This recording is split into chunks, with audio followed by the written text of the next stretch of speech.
Hello friends, welcome again. Friends, in today's video lecture, we want to discuss the important features of modern English poetry, or you can say 20th century English poetry. Before that, I request all of you to please subscribe to this channel and hit on the bell icon so that whenever I upload a new video, you will get the notification. So friends, now let's begin to discuss the features, the elements, the characteristics of 20th century English poetry.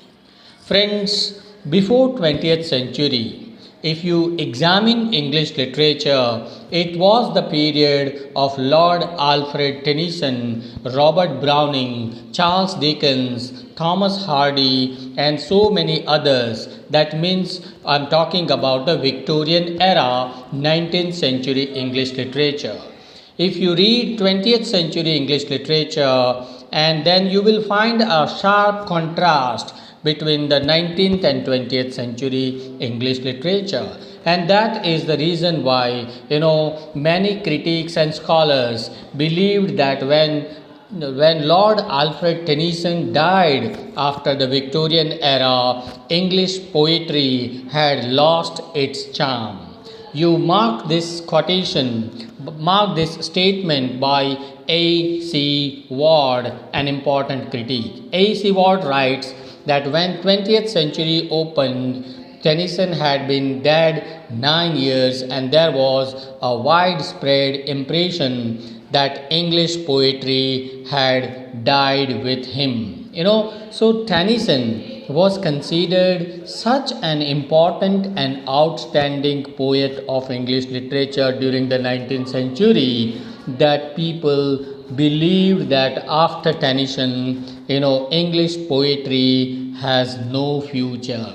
But this was wrong. They believed that high serious or high scale poetry as it was written by Tennyson was now not possible, okay, and they believed that only petty kind of wayward kind of poetry will be found in 20th century. But friends, remember, this idea was wrong. The fact is that there was no death of poetry in the modern times. Modern poetry again achieved its height, its purity and its effect in English literature. The poets like T.S. Eliot, Thomas Stearns Eliot, Ezra Pound, Robert Frost, W.B. Yeats, Mansfield, Galsworthy, and there are hundreds of such poets during the 20th century who gave English poetry the same respect and high serious meaning to English literature. So the contribution of Eliot, Ezra Pound, W.B. Yeats made English poetry of the same higher standard where where Lord Alfred Tennyson had reached English poetry. What are the important characteristics or features of English poetry? As you can see here on the screen, we are going to discuss all these things in detail: variety of themes, humanitarian approach, realism, pessimism in English poetry, the element of religion and mysticism in English poetry, and psychological approach in the 20th century English poetry. So these are the important features or characteristics of modern 20th century English poetry. One by one, very speedily, let's have a look at all these. The first one is variety of themes. Modern poets, they do not write on specific subjects, okay? It is written on almost all subjects of this universe. The modern poets, they get inspiration. They even write poetry on railway station, on platforms, on telephones. Even the snake charmers, women, games, toys, anything. Any damn subject has been taken up by modern poet, and that is why in modern English poetry, you find variety of themes, right? Here, modern poets don't accept the theory of great, high, serious subject matters, right? Instead of dealing with very serious or highly serious subject matters, they remain on the ground. Okay, they write about the common problems of common man. They write about the subjects of real life experiences, right? They also no doubt write poetry on religion and mysticism, but that happens very hardly, right? So all in all, you can say in English 20th century English poetry, we find this element of variety of themes. Another important feature that you find during the 20th century English poetry is humanitarianism, or a kind of democratic approach. Okay, modern poetry is marked by this element of humanitarian and democratic approach. The same kind of democratic approach you find in Wordsworth also in the beginning of the 19th century during the period of Romantic Revival. But in the same manner, if you examine 20th century poetry, then you find that modern poets are more interested in the life of the laborers, the workers, those who are working in the mines, okay, farmers. These common people are the objects of poetry during this time.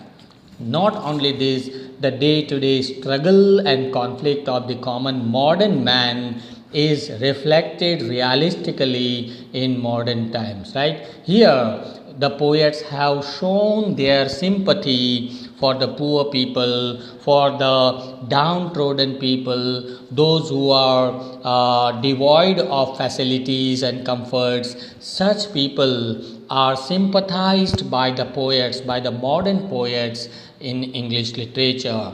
And we must remember the poets like Mansfield, Gibson, and Galsworthy, who have done this very successfully. If you want an example, then you read these three lines taken from Mansfield's poem, "Others may sing of the wealth and the mirth." Mansfield says that other poets might write poetry on comforts, on happiness, on wealth and materialism, right? But mine be the dirt and the dross. Mansfield says that I will write poetry on dirt. Dirt means dust, okay? My poetry will be on the ground, and dross, right? The dust and the scum of the earth. So Mansfield wants to express his idea that I will write poetry on common people, and I sympathize with the poverty, with the sorrow of such modern people who are struggling very hard to earn their livelihood. Okay, another important feature which you find in modern English poetry is the element of realism. See, literature is what? Literature is the reflection of life, okay? And 20th century poets have realistically given the exact picture of modern man and modern life. Okay, the modern poets, they look at life as it is, and they paint the same kind of life as it is. Okay, the real ugliness of modern life, meaninglessness of modern life, the horrors of the beginning of the 20th century. You friends remember the horrors of the First and Second World War. Okay, so all these things are realistically, exactly and artistically presented by the modern poets in their poetry. As far as this realism is concerned, we must remember these poets like Robert Frost, Gibson, Blendon, and all others, whose poetry is highly realistic. However, the best expression of realism is found among the war poets. There was a new tradition in the beginning of the 20th century, there were a few poets who wanted to write poetry on the topic of war. Okay, so they became war poets. So realism you find in the war poets like Owen Greaves and Sesson. They have very artistically, beautifully described the horrors and after effects of war in their English poetry. Another important feature is pessimism. Pessimism means nirashavad. Okay, why? Because 20th century modern man was mostly found a frustrated modern man, a wretched modern man, because of the First World War. There was much destruction in all countries around the world. So the element of pessimism or disillusionment or sorrow is found in modern poetry. The beginning of 20th century finds technological advancement, progress, and scientific progress, right? And as a result, the life of modern man became very meaningless and absurd. So this absurdity, this meaninglessness of modern life has been presented by the modern poets. In modern times, there is no human relations, no sympathy between man and man, right? So such picture of such very sorrowful picture has been presented by the poets like T.S. Eliot, Ezra Pound, Thomas Hardy, Huxley, and so many other such poets. If you want to find a very beautiful picture of this disillusionment, you must read the poem The Wasteland, written by T.S. Eliot. In these lines, what are the roots that clutch? What branches grow out of the rubbish story? Son of man, you cannot say or guess. He wants to say that nothing is going to grow over here. Why? Because this land is barren land. Okay, this land is wasteland. Nothing is going to grow out of here in the modern times, and the dead trees gives no shelter, the cricket no relief. So there are no trees on this earth now. There is no place where the modern man can find shelter. So the problem that modern man was facing, his life was pessimistic, sorrowful. This sorrow, this wretchedness, this pessimism has been beautifully presented by T.S. Eliot in The Wasteland.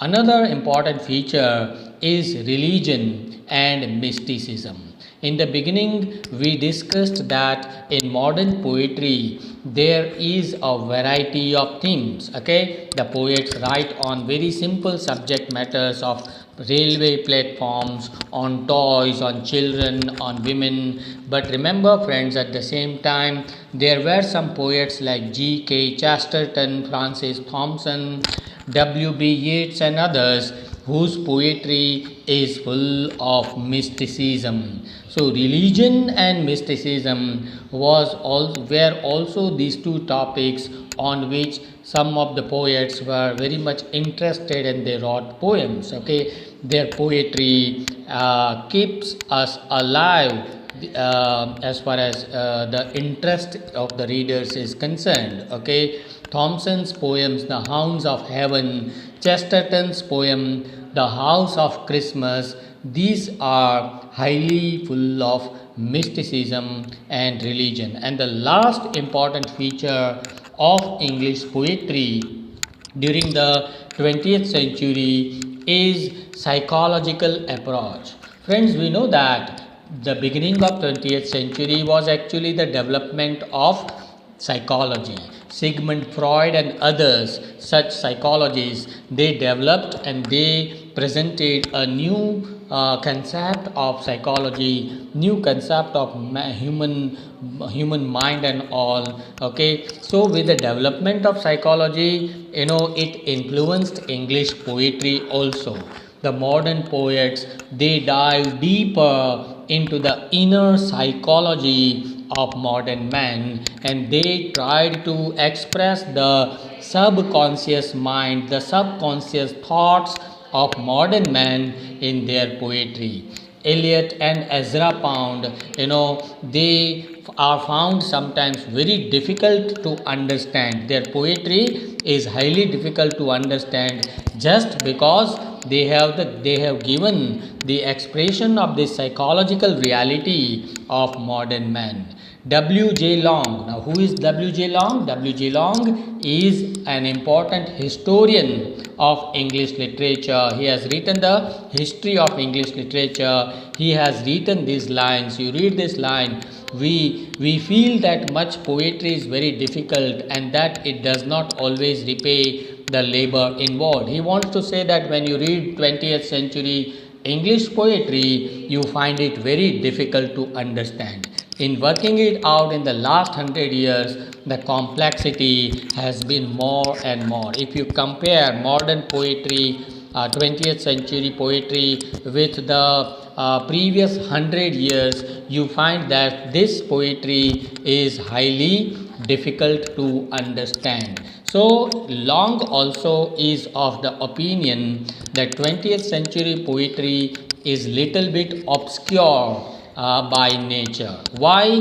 The reason is psychological approach of the poets. The poets wanted to express the inner psychological reality of modern man. Okay, so friends, these are some 6 important features of modern English poetry. Let's conclude the whole discussion by saying that modern poetry is full of realism, humanitarianism, democratic approach, pessimism, and psychological approach. Okay, poetry we know is what? It is the criticism of life, as Matthew Arnold said. Okay, so poetry must give the realistic picture of life, and modern English poetry has done exactly the same thing. Okay, modern poetry is realistic in tone and it expresses the spirit of the age. And T.S. Eliot